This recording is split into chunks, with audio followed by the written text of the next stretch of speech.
MPC BiPC ఇంటర్లో ఏ group అయినా సరే best degree course India's first industry integrated AIDP degree. Call now.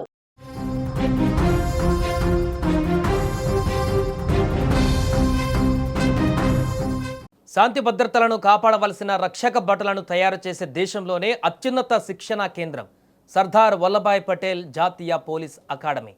అక్కడ కాకి దుస్తువులు ధరించి సరికొత్త జీవితాన్ని ప్రారంభించవలసిన ఒక ఐపీఎస్ అభ్యర్థి ఇప్పుడు చావు బతుకుల మధ్య ఆసుపత్రి బెడ్డుపై కొట్టుమిట్టాడుతున్నాడు. తోటి మహిళా ఐపీఎస్ అధికారిని ఇచ్చిన షాకింగ్ కంప్లైంట్, దానికి ప్రతిగా సోషల్ మీడియాలో నేను నిర్దోషిని అంటూ పెట్టిన ఇన్స్టా పోస్ట్, మరుసటి రోజే బలవన్మరణం. ఇంతకీ ఈ కేసులో అసలు నిజాలేంటి అనేది ఇప్పుడు ఉత్కంఠను రేపుతోంది. కర్ణాటకకు చెందిన 30 ఏళ్ల ఒక వివాహిత నేషనల్ పోలీస్ అకాడమీలో ట్రైనీ ఐపీఎస్గా శిక్షణ పొందుతున్నారు. అయితే అకాడమీలో శిక్షణ పొందుతున్న ఆంధ్రప్రదేశ్కు చెందిన మరో ట్రైనీ ఐపీఎస్ ఉదయ్ కృష్ణారెడ్డి తనపైన లైంగిక దాడికి, తీవ్ర వేధింపులకు పాల్పడ్డాడంటూ సదరు అధికారిని పోలీసులను ఆశ్రయించింది. ఆమె ఇచ్చిన ఫిర్యాదులోని అంశాలు తీవ్ర దిగ్భ్రాంతికి గురి చేస్తున్నాయి.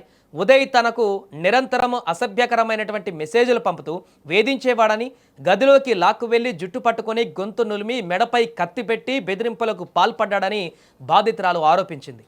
అంతటితో ఆగకుండా తన ప్రైవేటు వీడియోలను రికార్డ్ చేసి దాన్ని తన భర్తకు పంపి తీవ్రంగా బ్లాక్మెయిల్ చేశాడని కూడా వెల్లడించింది. ఇక బాధితురాలి ఫిర్యాదుతో పోలీసులు వెంటనే రంగంలోకి దిగి ఉదయ్ కృష్ణారెడ్డి పైన బిఎన్ఎస్లోని తీవ్రమైన లైంగిక వేధింపుల సెక్షన్తో పాటు ఐటీ యాక్ట్ కింద కేసులు నమోదు చేశారు. విచారణలో భాగంగా ఈ ఘటనపై 8 రోజుల్లోగా పూర్తి వివరణ ఇవ్వాలంటూ ఉదయ్ కృష్ణారెడ్డికి నోటీసులు జారీ చేశారు. ఇక ఈ కేసు తీవ్ర రూపం దాల్చడంతో నోటీసులు అందుకున్న ఉదయ్ కృష్ణారెడ్డి సోషల్ మీడియా వేదికగా స్పందించారు. తనపై వచ్చిన ఫిర్యాదులు, మీడియాలో జరుగుతున్న ప్రచారాలు పూర్తిగా అవాస్తవమని, కల్పితాలని ఆయన తన ఇన్స్టాగ్రామ్ స్టోరీలో రాసుకువచ్చారు. నాకు భారత చట్టాలపై పూర్తి విశ్వాసం ఉంది. నిజమేంటో త్వరలోనే తేలుతుంది. న్యాయమే గెలుస్తోంది. వాస్తవాలు నిర్ధారించుకున్న తర్వాతే వార్తలను రిపోర్ట్ చేయండి అని ఆయన ఆ పోస్టులో కోరారు. తానెలాంటి తప్పు చేయలేదని ధీమా వ్యక్తం చేసిన కొద్ది గంటల్లోనే నాటకీయ పరిణామాలు ఇప్పుడు చోటు చేసుకున్నాయి. తన నిర్దోషిత్వాన్ని సోషల్ మీడియాలో పోస్టు చేసిన ఉదయ్ కృష్ణారెడ్డి అనూహ్యంగా కేసు దర్యాప్తు దశలో ఉండగానే బలవన్మరణానికి యత్నించడం తీవ్ర కలకలం రేపింది. స్థానికులు, కుటుంబ సభ్యులు వెంటనే గమనించి ఆయనను ఎస్ఆర్ నగర్లోని ఒక ప్రైవేట్ ఆసుపత్రికి తరలించారు. ప్రస్తుతం ఐసీయూలో చికిత్స పొందుతున్న ఉదయ్ కృష్ణారెడ్డి పరిస్థితి అత్యంత విషమంగా ఉన్నట్లు సమాచారం. అయితే తను నిర్దోషినంటూ త్వరలోనే నిజాలు బయటకు వస్తాయంటూ ధీమా వ్యక్తం చేసిన కృష్ణారెడ్డి మరి ఇంతలోనే ఎందుకు ఇలాంటి నిర్ణయం తీసుకున్నాడు అనేది ఇప్పుడు చర్చనీయాంశంగా మారింది.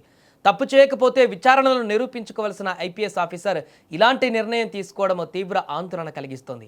అంటే తన మానసిక వేదన భరించాడా, లేకుంటే చెయ్యని తప్పుకి ఈ రకమైన ఆరోపణలు వినాల్సి వస్తుంది అనేటువంటి బాధతోని ఈ ప్రయత్నం చేశాడో తెలియదు. కానీ ప్రస్తుతం ఈ ఘటన ఒక్కసారిగా అందరినీ ఉలిక్కిపడేలా చేసింది. పోలీసు వ్యవస్థలోని అత్యున్నత స్థానాలలో నిలవవలసిన 2 ట్రైనీ అధికారుల మధ్య అసలు ఏం జరిగింది? నిజంగానే లైంగిక దాడి, బ్లాక్మెయిలింగ్ జరిగాయా, లేక దీని వెనుక మరేదైనా ఆధిపత్య పోరు లేదా వ్యక్తిగత కక్షలున్నాయా? ఉదయ్ కృష్ణారెడ్డి కోలుకుంటేనే ఈ కేసులోని అసలు కోణాలు బయటపడే అవకాశం ఉంది. ప్రస్తుతం ఈ ఘటన జాతీయ పోలీసు అకాడమీలో కలకలం రేపుతోంది.